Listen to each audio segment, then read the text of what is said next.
Hello students, MNC education welcomes you all. MNC education में आप सबों का बहुत बहुत स्वागत। Today we are going to do arithmetic progression. Arithmetic progression को अरिथमेटिक सीक्वेंस भी कहा जाता है।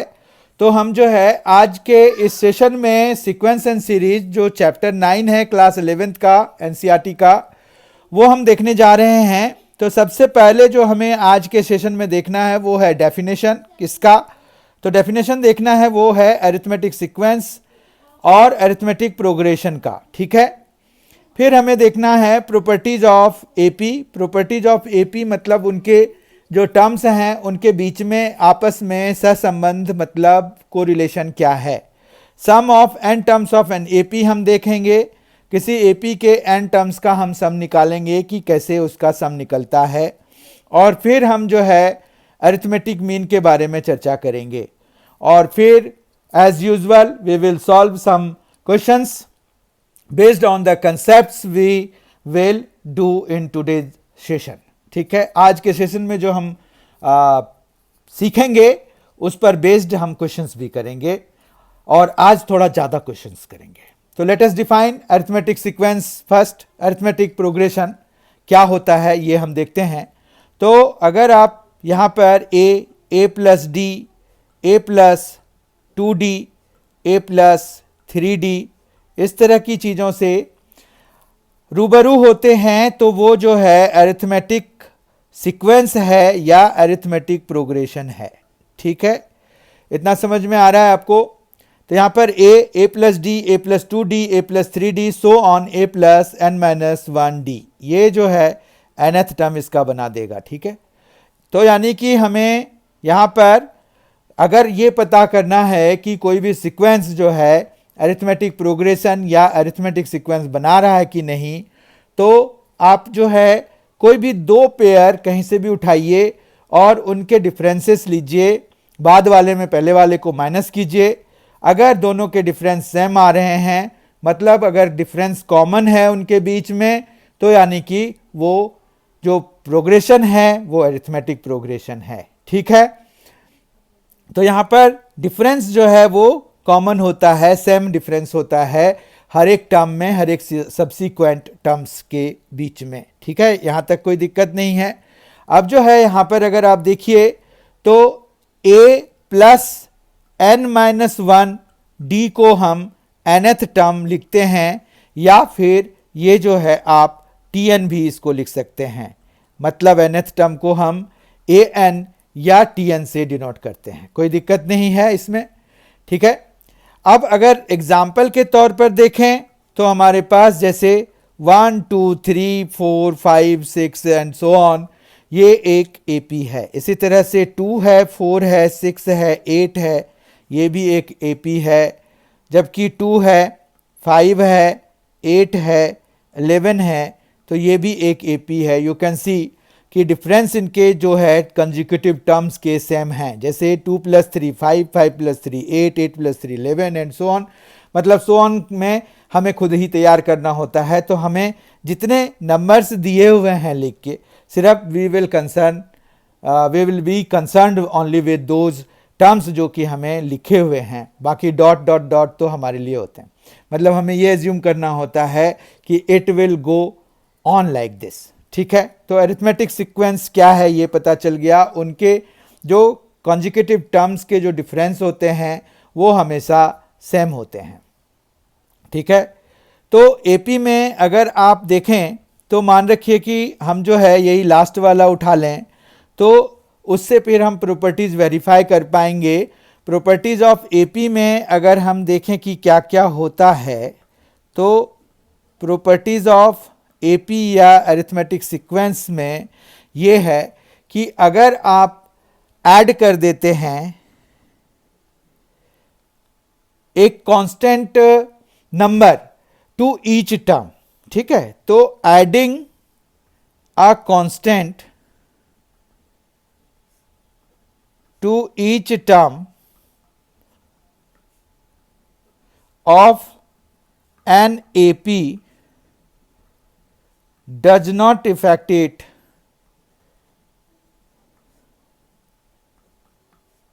As an AP.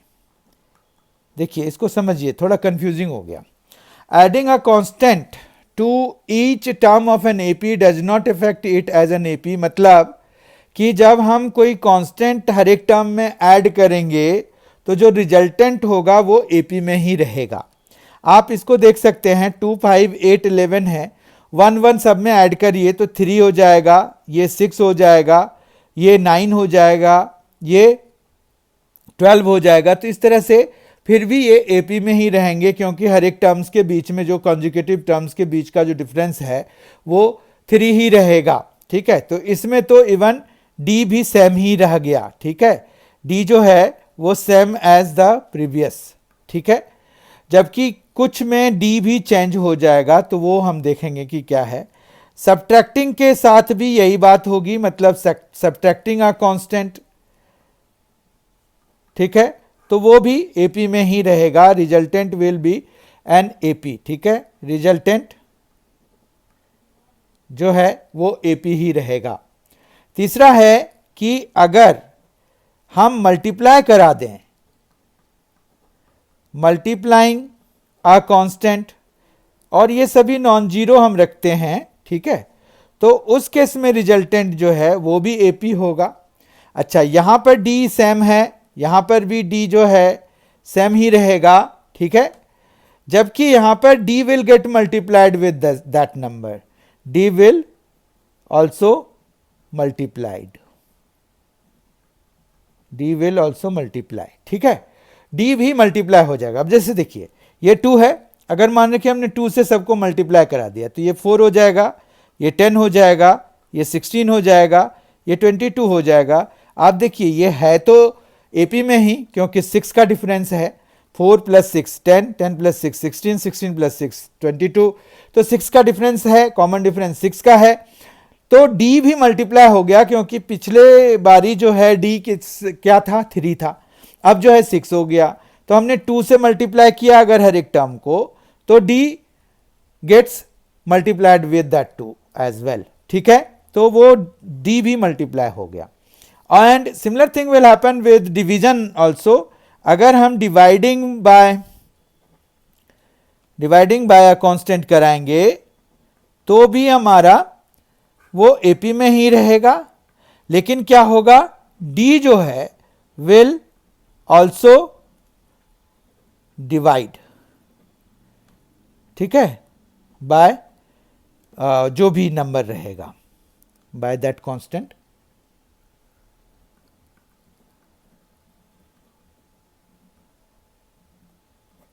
I hope कि आपको यह समझ में आ गया होगा। फिर जो है सम टू एन टर्म्स के लिए हमारे पास फॉर्मूला होता है, वो आपको 10th क्लास में भी सिखाया गया था। तो एस एन जो है वो क्या होता है, S n is equal to n/2 into 2a plus n-1 into d. ठीक है, ये होता है, या फिर n/2 और यहाँ पर a1 प्लस an। अगर हमें फर्स्ट और लास्ट टर्म किसी भी एपी का पता होता है तो हम उसको n/2 into a1 plus an लिख सकते हैं, कोई प्रॉब्लम नहीं है इसमें। ठीक है, फिर ये sum to n terms of an AP हो गया। अब हम देखते हैं अरिथमेटिक मीन क्या होता है। तो अरिथमेटिक मीन जो है, हम जैसे कोई भी एपी ले लेते हैं तो 2, 4, 6, 8, ठीक है, तो ये एक एपी है। इसमें जो है इन दोनों टर्म्स को हम एक्सट्रीम्स कहते हैं। ठीक है, ये एक्सट्रीम है, ये भी एक्सट्रीम है, और इनके बीच में जो भी है उनको हम मीन्स कहते हैं। ठीक है, ये मीन्स कहलाते हैं, और यही हमारे लिए अरिथमेटिक मीन होंगे, क्योंकि जो सीक्वेंस हमें दिया हुआ है वो एपी में है, तो ये जो है ये अरिथमेटिक मीन होंगे। समझ में आया? तो अरिथमेटिक मीन हमें इंसर्ट करने के लिए क्वेश्चन में कहते हैं।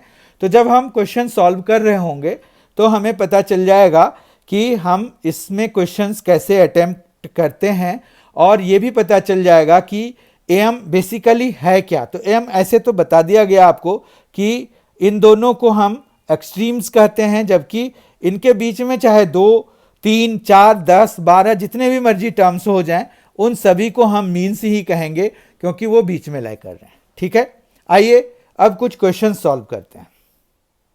क्वेश्चन नंबर 1 है, show that the sequence a n defined by a n is equal to 4n plus 5 is an AP, also find its common difference. ठीक है, कॉमन डिफरेंस तो बाद में आ जाएगा, यहां पर पहले ए एन लिख लीजिए, 4n प्लस 5 है। ठीक है, कोई प्रॉब्लम नहीं है।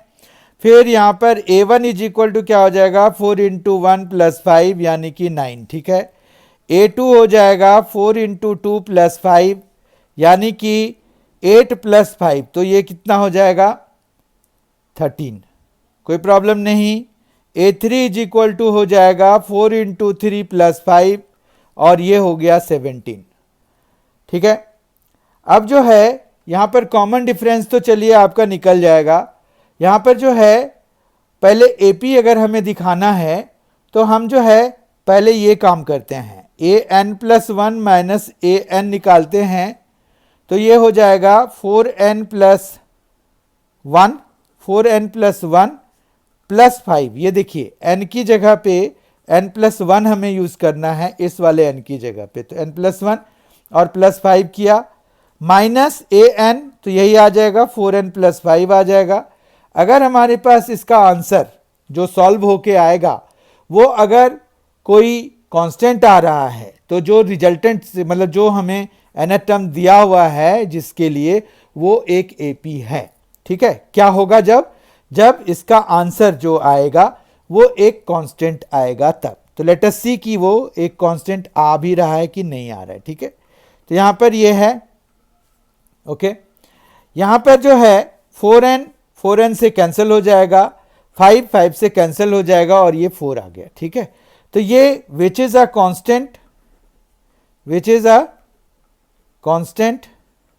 ठीक है, तो देयरफॉर गिवन सीक्वेंस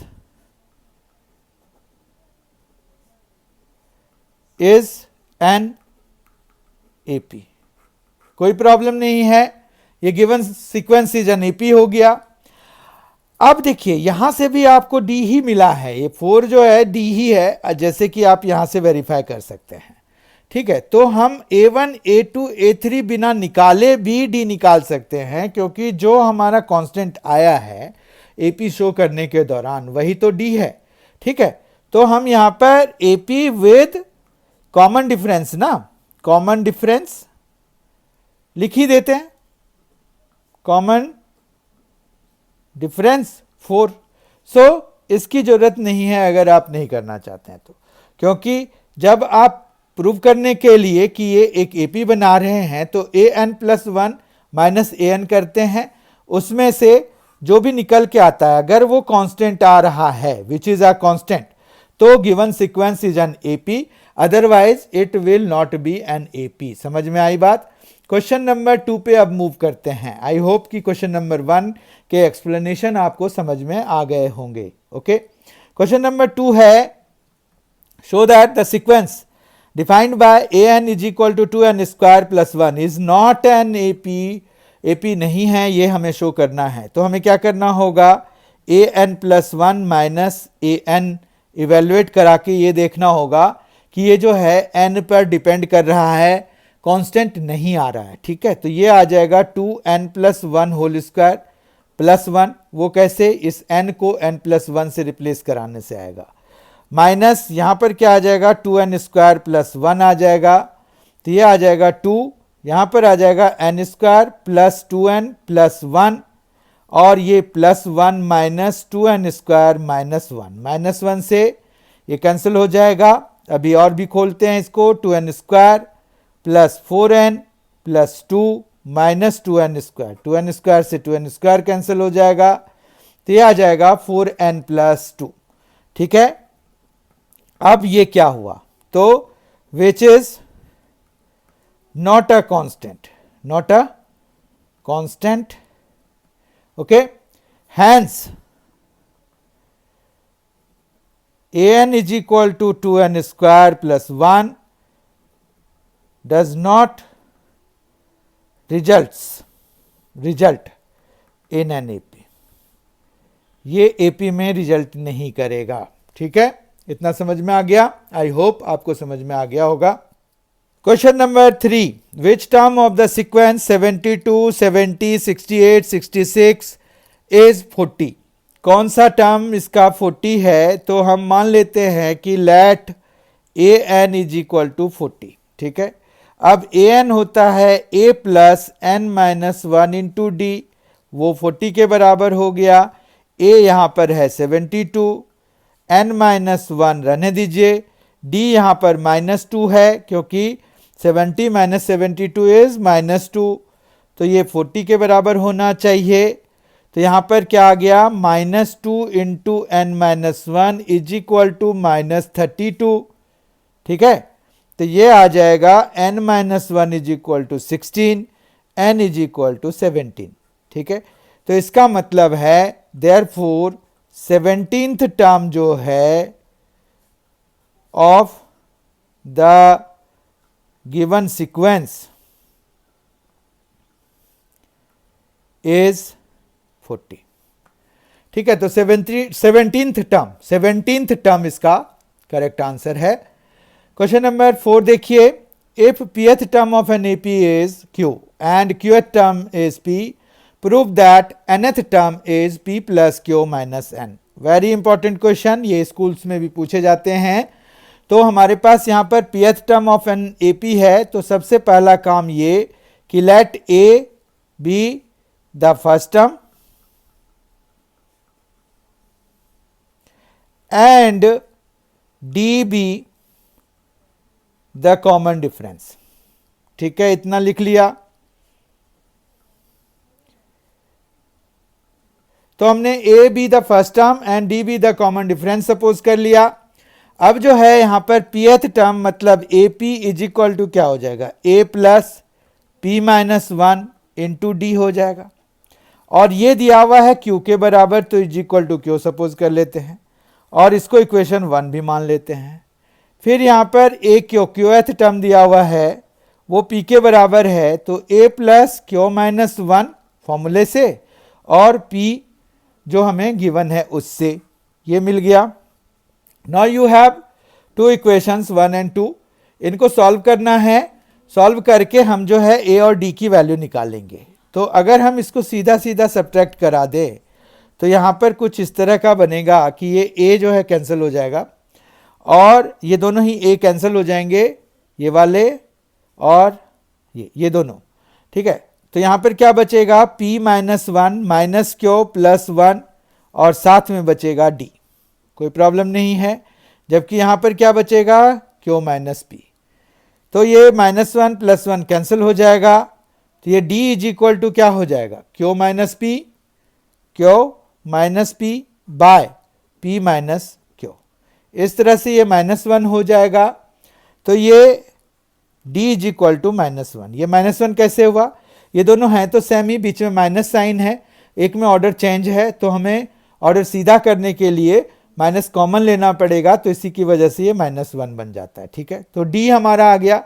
अब इस d को आप किसी भी दोनों में से किसी भी इक्वेशन में पुट कर सकते हैं to obtain the value of a।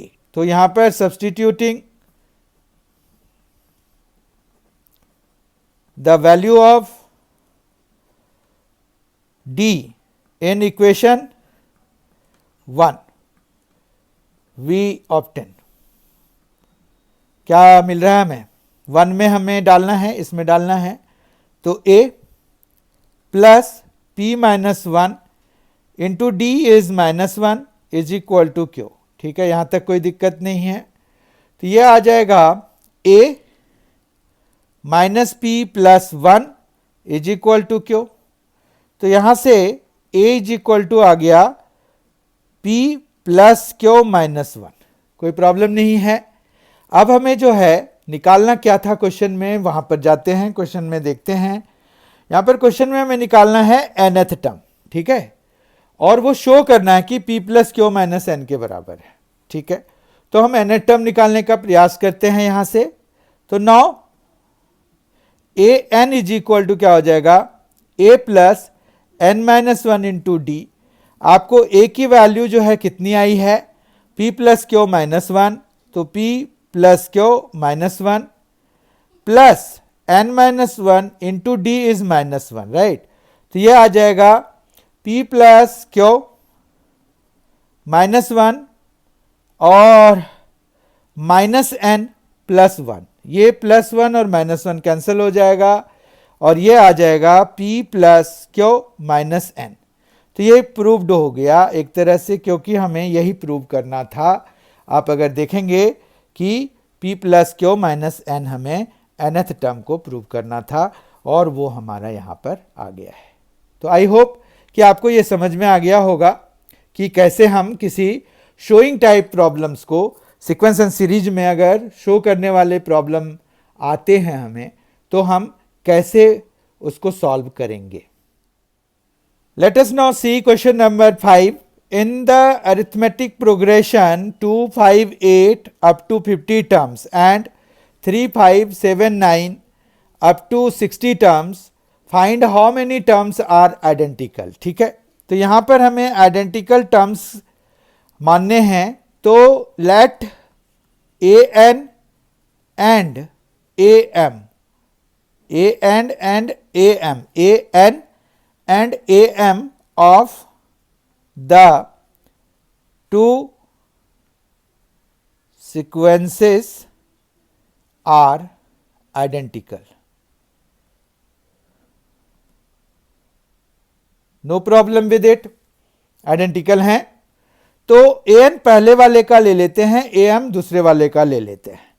तो यहां पर जो है ये an क्या हो जाएगा, 2 plus n minus one into D, D कितना है यहाँ पर 3 है, ठीक है, इज इक्वल टू यहाँ पर आ जाएगा 3 plus m minus one into 2। कोई प्रॉब्लम नहीं है यहाँ पर। तो this implies 2 plus 3n minus 3 is equal to 3 plus 2m minus 2, ठीक है। तो ये आ जाएगा आपका 3m minus 3n minus one is equal to 2m plus 1, ठीक है। या फिर n इज इक्वल टू यहाँ पर आ जाएगा आपका 3m plus 2, 2m plus 2, 3n is equal to है, तो यहाँ पर आ जाएगा 2m तो है ही हमारे पास, ये 1 है तो ये 1 इधर जाएगा तो 2 हो जाएगा और अपॉन में 3 आ जाएगा, ठीक है। तो n is equal to 2m plus 2 by 3 हो गया, या फिर ये 2m प्लस 1 बाय 3 हो जाएगा। अब ये उन सभी के लिए बराबर होंगे कि कितने आइडेंटिकल टर्म्स हैं। तो m की वैल्यू तो 60 तक जा सकती है, ठीक है, जबकि n की वैल्यू 50 तक जा सकती है। तो हमारे पास जब n की वैल्यू जो भी लेंगे हम मान रखिए, तो यहाँ पर जैसे 3n माइनस वन है, 2m प्लस 1 है, तो ऐसी वैल्यू n और m की लेनी है जिसमें कि ये दोनों बराबर हो जाए। तो वो तो फिर यही है कि m की वैल्यू यहाँ 1 लें अगर, तो 1 लेने से हमारे पास ये 4/3 हो जाएगा, तो बात बनेगी नहीं। बात समझ रहे हैं। तो हमें क्या लेना पड़ेगा, m की वैल्यू 2 लेना पड़ेगा। 2 लेंगे तो m की वैल्यू हम क्या क्या ले सकते हैं, m की वैल्यू 2 लेंगे ताकि ये इंटीजर बने, तो m की वैल्यू 2 हो गई। फिर हमारे पास जब m की वैल्यू 2 लेंगे तो वो दोनों आपस में सेम हो जाएंगे, मतलब इंटीजर वैल्यू आ जाएगी n की, और वो 50 से कम ही होगा, क्योंकि हम देखिए यहाँ पर अगर 2 लेंगे तो 2 प्लस 1 बाय 3, तो 3 कट गया तो 2 आएगा। तो यहाँ पर m अगर 2 लेते हैं तो n इज इक्वल टू भी 2 आ जाएगा, ठीक है। m जब हम यहाँ पर अब 3 नहीं ले सकते, 4 लेंगे, नहीं ले सकते, 5 लेंगे, 5 ले सकते हैं। तो m अब अगर 5 लेंगे तो यहाँ पर 6 आ जाएगा, तो n की वैल्यू फिर कितनी हो जाएगी, 4, ठीक है। इसी तरह से m इज इक्वल टू जब आप यहाँ पर 6, 7, 8 लेंगे तब जाके इसकी वैल्यू कितनी आ जाएगी, 6। तो इस तरह से अगर आप देखें तो n में हमारा 2, 4, 6, इस तरह से 8 ऐसे, तो सेकेंड टर्म, फिर फोर्थ टर्म, सिक्स्थ टर्म, ये पहले वाले के लिए, तो वो 50 टर्म्स तक हैं, तो मतलब 25 टर्म्स जो हैं इन दोनों के सेम होंगे, आइडेंटिकल होंगे, ठीक है। 25 टर्म्स आइडेंटिकल होंगे, ये हमारा आंसर निकल के आया है। ओके, आई होप कि आपको समझ में आ गया होगा। इसका आंसर है 25 टर्म्स विल बी आइडेंटिकल, और वो किस बेसिस पर हमने आंसर किया है ये भी पता चल गया। आप इसको अगर यहां पर से भी करेंगे तो भी आपको पता चल जाएगा। 2 है, 5 है, 8 है, तो फिर अगला 11 आएगा, तो 3 का गैप है, तो यहां पर 60 तक जा रहे हैं हम, 2 से लेके 60 तक जा रहे हैं, 3 का गैप है, तो आप देख लीजिए तो कितने टर्म्स इसमें आएंगे, ठीक है। तो आपको पता चल जाएगा कि 25 टर्म्स आइडेंटिकल हैं, राइट। क्वेश्चन नंबर 6 देखते हैं। The sum of n terms of two arithmetic progressions are in the ratio 3n plus 8 is to 7n plus 15. Find the ratio of their 12th terms. ये बड़ा important question है। यहां पर ये कह रहे हैं कि sum of n terms of two arithmetic progressions, मतलब Sn बाय Sn डैश जो है वो हमें किसके बराबर दिया हुआ है, 3n plus 8 bye 7n plus 15 के बराबर दिया हुआ है, ठीक है। यहां तक कोई बात नहीं है। अब Sn पहले वाले के लिए हम सम ऑफ n टर्म्स ऐसे निकाल सकते हैं कि 2a plus n minus 1 into d, ठीक है। जबकि हम दूसरे वाले के लिए, क्योंकि 2 अरिथमेटिक प्रोग्रेशंस हैं, तो हमें जो है यहाँ पर नंबर ऑफ टर्म्स तो n ही लेना है, क्योंकि n टर्म्स हैं दोनों के। यहाँ पर हमें फर्स्ट टर्म और कॉमन डिफरेंस अलग अलग करने होंगे, ठीक है, क्योंकि we are talking about 2 different arithmetic progressions. तो ये 3n plus 8 हो जाएगा, जबकि ये 7n plus 15 हो जाएगा। कोई प्रॉब्लम नहीं है। n/2 दोनों साइड से कैंसिल करा देते हैं। चूंकि हमें 12th टर्म का रेशियो चाहिए, तो 12th टर्म के लिए अगर आप पहले से पता करें तो यहाँ पर हमें बेसिकली क्या चाहिए, a/11d अपॉन a/11d चाहिए, ठीक है। तो हम जो है इसको, ये जो एक्सप्रेशन है, इस एक्सप्रेशन को इस एक्सप्रेशन में रिड्यूस कराने की कोशिश करते हैं सब्सिक्वेंटली। तो सबसे पहला काम ये है कि हमें यहाँ पर a चाहिए, यहाँ पर तो 2 नहीं चाहिए, तो 2 से हमें डिवाइड कराना पड़ेगा, तो a plus n minus 1/2 into d हो जाएगा, जबकि ये a plus n minus 1/2 into d हो जाएगा, is equal to 3n plus 8 upon 7n plus 15। Now the question arises कि क्या हमें यहाँ पर राइट हैंड साइड में भी कुछ करने की ज़रूरत है। तो यहाँ पर राइट हैंड साइड में कुछ भी करने की ज़रूरत नहीं है, क्योंकि हमने यहाँ पर क्या किया, डिवाइड किया न्यूमरेटर और डिनोमिनेटर दोनों को, न्यूमरेटर एंड डिनोमिनेटर बाय 2, ठीक है। और वो भी इन, यहाँ पर अगर लिख दे इन LHS तो that will be better. LHS लिख देते हैं, क्योंकि हमने LHS में ही ऐसे काम किए हैं।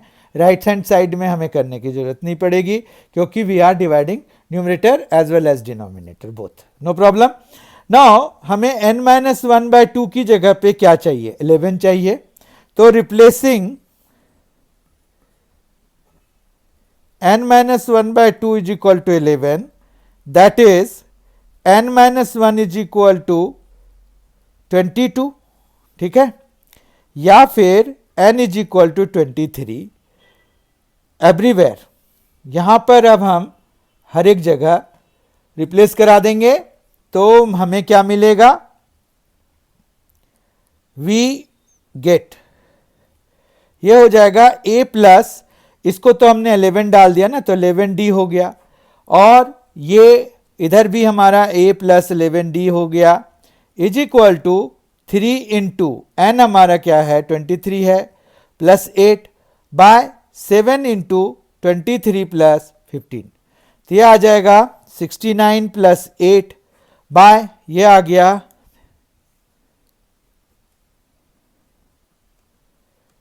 तो यहां पर आ जा रहा है 77 बाय 176, ठीक है। तो अगर आप देखें तो ये 11 से कैंसिल हो रहा है, तो 7 बाय 16 हो जाएगा ये, ठीक है। तो 7:16 इसका 12th टर्म का रेशियो हो गया। तो यहाँ पर हम फाइनल आंसर में ये लिख सकते हैं कि देयरफॉर रिक्वायर्ड रेशियो इज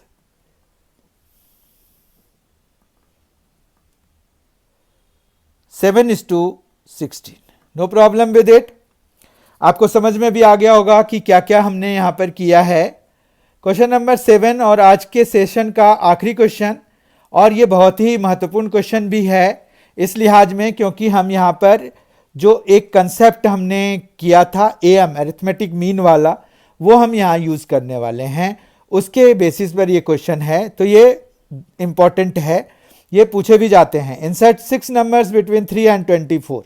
तो यहाँ पर हम कैसे प्रोसीड करते हैं वो देखेंगे, ठीक है। तो यहाँ पर 6 नंबर्स हमें अरिथमेटिक मीन्स हमें इंसर्ट करने हैं। तो A1, A2, A3, A4, A5, A6 हम सपोज कर लेते हैं और इसको हम 24, ठीक है। अब अगर आप देखिए तो ये जो 24 है वो हमारे लिए A8 हो चुका है। देखिए 1 2 3 4 5 6 7 8, 8th टर्म ये हो गया, जबकि A1 हमारा 3 है, ठीक है। तो A8 के लिए हम फॉर्मूला लगा देंगे, वो हो जाएगा A1 + 7D, ठीक है। A8 है 24, A1 है 3, 7D, यहाँ से D की वैल्यू आपको मिल जाएगी, वो हो जाएगा, ये देखिए 24 - 3 21, 7 से डिवाइड कराएंगे 3, तो D = 3 हो जाएगा, ठीक है। 7 3 21 होता है, तो D की वैल्यू 3 आते ही आप A1 अब लिख सकते हो 3 + 3, क्योंकि इसका अगला ही है, तो जो कि प्लस D करने से आ जाएगा। तो A1 हमारा 6 हो गया, A2 हमारा फिर अगला 9 हो जाएगा, A3 हमारा 12 हो जाएगा, A4 15, A5 18, A6 21, और अगर आप देखें तो A जो इसका अगला जो होगा, मतलब 21 के बाद वो +3 ऐड करने से आएगा, तो वो 24 ही आ जाएगा। तो यानी कि हमारा जो ये 6 9 12 15 और 18 और 21 जो है ये AM से हैं। तो रिक्वायर्ड नंबर्स आर, या हाँ रिक्वायर्ड नंबर्स आर लिख देते हैं यहाँ पर।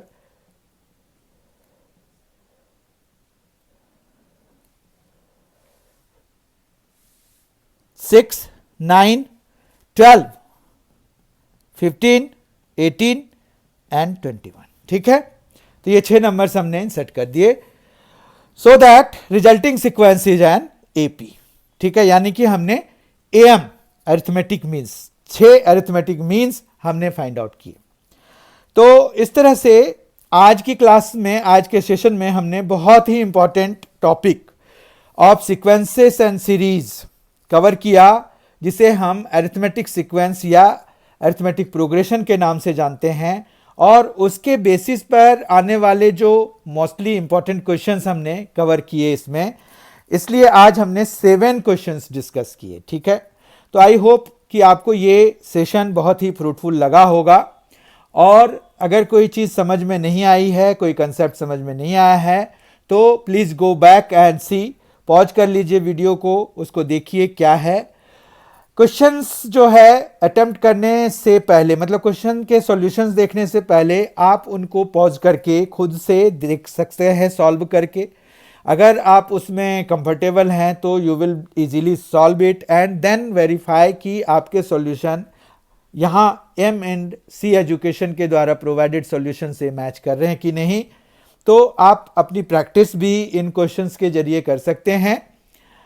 आपको अब नेक्स्ट सेशन में जो मिलने वाला है वीडियो, वो है ज्योमेट्रिक प्रोग्रेशन, जो कि इसका नेक्स्ट टॉपिक है।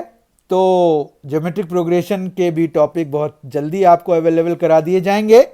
Thank you so much for being with us. Thanks a lot. Enjoy yourself.